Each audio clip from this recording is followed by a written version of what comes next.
In the 1970s, Harley-Davidson was in a situation not unlike the one it finds itself today. Japanese brands like Honda and Kawasaki, as well as European brands like BMW, offered smaller and cheaper alternatives to Harley's cruisers. But after sporting goods company AMF bought it, Harley-Davidson tried to diversify. Enter the 1977 XLCR 1000. This XLCR is simply the baddest and blackest factory cafe racer ever built. The name says it all. The XL Sportster CR Cafe Racer was Willie G. Davidson's first masterpiece and his attempt as a young designer to capitalize on three huge global custom motorcycle trends in the 1970s: choppers, street trackers, and cafe racers. Harley-Davidson basically owned the street tracker and chopper styles, but these were customized and not production-ready street motorcycles.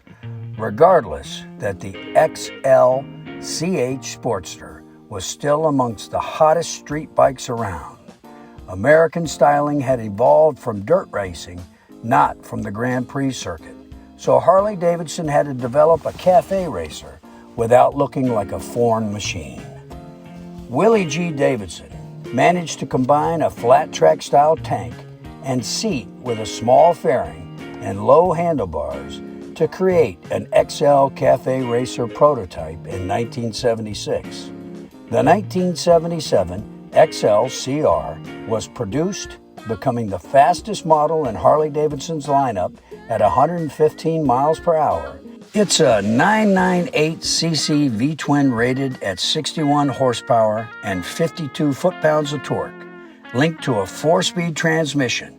The XLCR's front section is from a Sportster.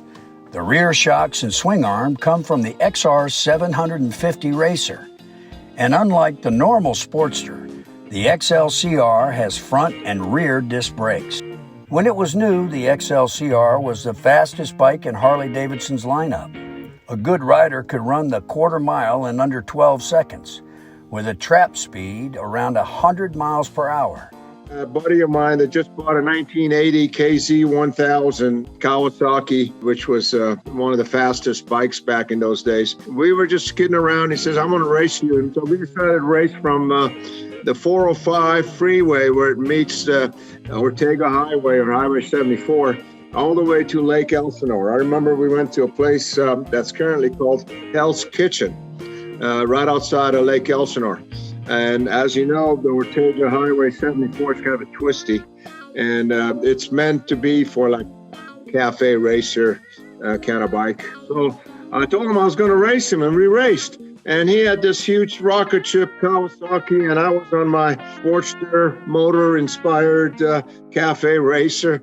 And there's a lot of twisties, and of course, back in those days, I was a lot faster than I am today. So we raced, and despite all that handicap that I had, guess who made it to the Hell's Kitchen first? The XLCR.